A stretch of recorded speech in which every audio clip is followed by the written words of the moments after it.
All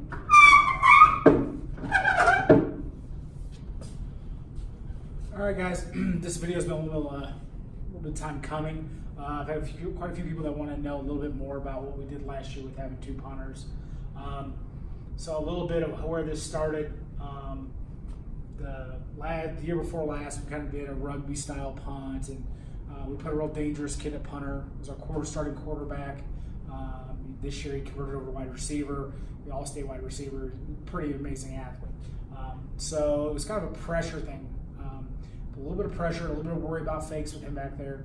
And this year, like I say, he moved to wide receiver, and our other quarterback, who's in the same grade, took over and started job at QB. So this is QB1, this is QB2 in this system, which is, a luxury. That's why we can afford to do it.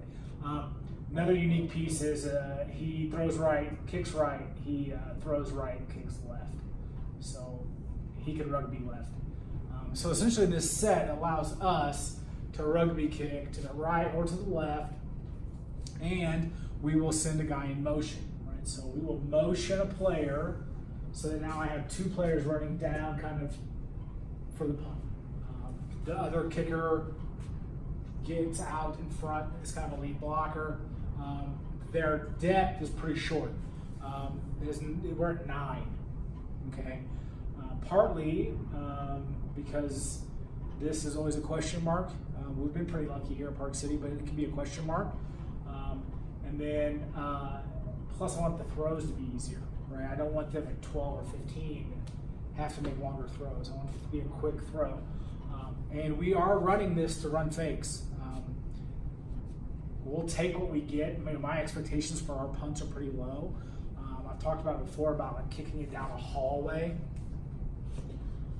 So I want them to think about kicking it down a hallway. I don't want it higher than like 15 feet, right? And I don't want it down the field more than like 26 to like 28 yards. In the air is like the most. I want it choppy, bouncy, nasty. I want him not to want to pick it up. If he does have to pick it up, I want his eyes to have to come down to field it. That's an unsettling feeling for a lot of returners. And truthfully, our goal is to get it outside the number. So if it's outside the number and on an angle, it goes out of bounds, we're perfectly happy with that. A ball out of bounds can't be returned for points. Realistically, that's our 2 goals. Don't give them any points on it, and sometimes we can extend a drive. So actually giving the ball away is the worst part.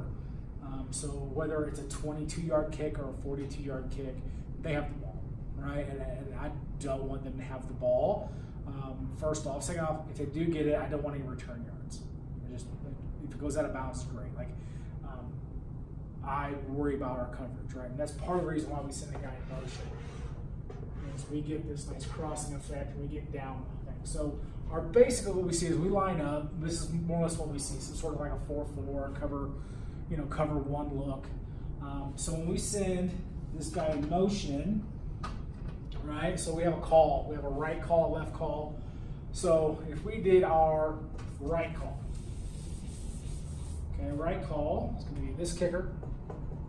We'll send him in motion to the right.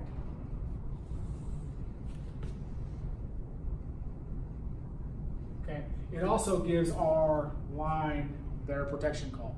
So it's just sprint right protection. Okay.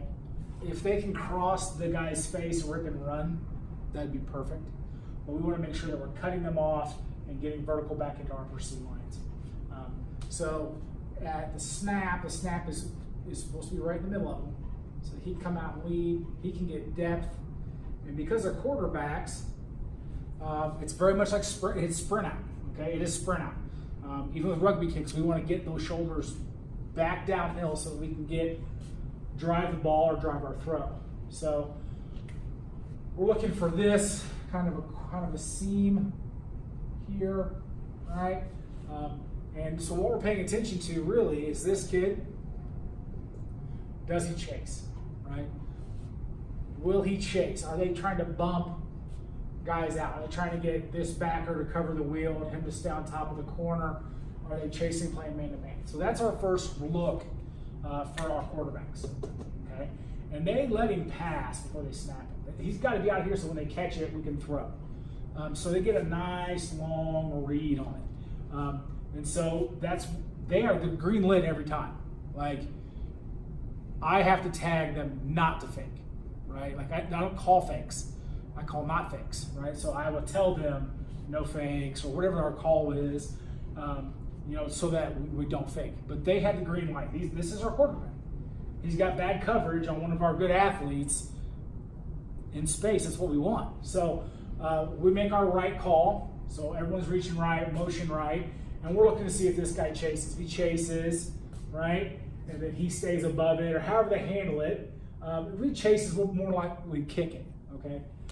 If they're trying to bump, or if they've overreacted because we completed one, or they've seen on film that we'll throw it, this guy is actually open more times than this guy, but it's a scarier throw, right? He's sprinting out, his shoulder thing is already going this way. Sometimes this is a tough throw.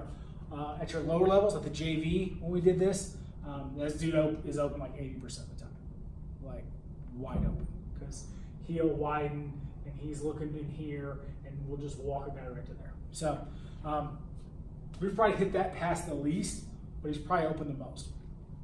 Typically, with our sideline replay, we talk about that throw. Hey, look, they're jumping the wheel.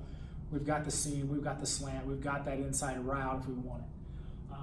So that's kind of what we talk about as far as what we're looking for. Okay. So people handle different ways, right? So the biggest thing is like I said, this is the easiest read. Does he chase? Does he not chase? Okay. If they're chasing or bumping, is he open on the inside? All right. If they really get aggressive with like blocks, pump blocks, different things, this kind of cools it off. They can still bring some pressure, but we have one more fake in our arsenal. Okay, so we call right. And this is a fake. I will call this fake. This is a fake that has to come from the side. Okay, again, we'll call right, but what we're really doing over here is we're running speed option.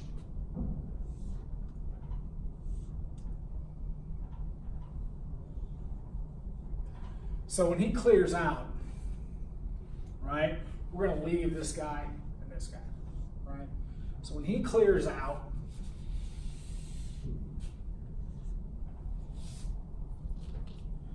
he's now here, okay? We're looking at numbers. I've got 1, 2, 3 on 2, okay? If they're starting to bring even extra guys over here to bring pressure, or if when we go in motion, they roll down to bring pressure off the edge because they know we're rugbying over here, they're really opening up this backside, right? You start seeing backers getting over this way. They're a 3-man front. They're moving it over. They're bringing 2 off the edge. Whatever they think they need to do, it really makes them vulnerable over here. And like I said, I've got quarterback, all-state wide receiver. I've got a tight end who's going to down block for a second and run a nice little corner route, okay? And we're not looking to hit home runs, we're looking to get first downs, right? So realistically, when they start overplaying your motion, this is where you come back with. We've done it each way. We've just pitched and ran, and in our semifinal game this year, this kid did a good job coming down, and we threw the corner out for about 60 yards. But that's the goal, right? That's the why we're doing what we're doing, is because it's a huge numbers game. If you want to keep a guy deep, right? If you keep a guy deep, or if you keep 2 guys deep, you just don't have enough people. You don't have space. I've got too good of decision makers, quarterbacks, weapons here, and in these places to really for you afford to really go. And to come bring too much pressure. You bring pressure, you have to bring it from the middle, and then you're still having some number issues. What we do whenever we've had some teams that just flat out say, okay, we're not going to put anybody deep, right? We're not going to put anybody deep. We're just going to stay in our normal structure. We're just going to play defense. We're going to have him down here. We don't have a return, okay? So we're talking about, it's a fake until it's not a fake in our system. And the way we do it, it's a fake until it's not a fake.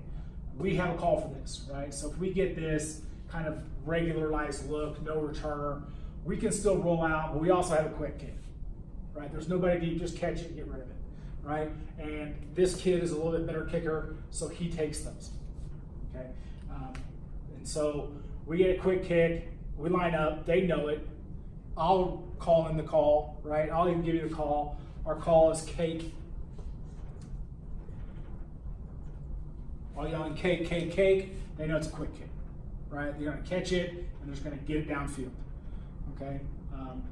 Now, we've never been in a situation where we need the fake or anything like that versus this. Also, it takes off some of the pressure of the coverage. One of the worries about why we kick the way we kick is to cover it. Well, if there's nobody back, we feel pretty good about covering it. Now, I will tell him he knows he is still to angle his kick, right? Because I've got the extra guy in motion over here. I've got guys that can run down, okay? My center, my long snapper, he's going to leverage. He's going to kind of fold in and leverage. So we need to still directional call the kick, right? So if we've called our right kick, so we've called right cake, okay? So it's right, sends him in motion, cake, cake, cake. He just kicks it and go. The only people that really need to know it's cake are these two, right? They are the only ones that really matters as far as they should block the same, they should release the same, the ball's going right. We try to keep their job really simple, right? Their job really simple, really simple. That's the nice thing about like the speed option one for like these guys. Like he knows because he's getting the ball or has a chance to get the ball, so he knows that these guys are still blocking since it's right motion. They're still reaching right, so we're selling everything right. We can afford to read the in man, so we're still getting all the same blocking. These guys really, all they need to know is right or left, and that's really it. Guys, if you have any questions on it, I know we kind of flew through it, but if you have any questions, you can always get at me on Twitter. You can always get a hold of me on email-wise. It's Coach Cody Gardner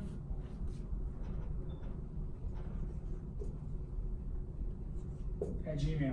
All right, so you always get a hold of me if you have any questions about it. But that's why we're doing with it. Obviously it's unique having two guys like that. A year before, whenever we just had this kid as a sophomore, he was starting quarterback punter, dangerous kid. We actually, where this kind of began, it was a little bit simpler, maybe a little less demanding as far as talent or unique talent with having left-footed kickers and stuff. We just went out of like an open formation, 2x2. Hey, Coach. What's up, buddy? How's it going? Good, you? Doing good. Awesome. What are you doing? Shooting a video for some special teams of stupid stuff we do with like 2 punters and stuff. What, 2 punters? Yeah, we did 2 punters and having Mark and Jack back there. So. Oh, sick. Yeah, it's a new series of stupid shit to do on 4th down with Coach Gardner. Awesome. Cool, bud. So we've got 2x2. Again, still a 9, right? Personal protector.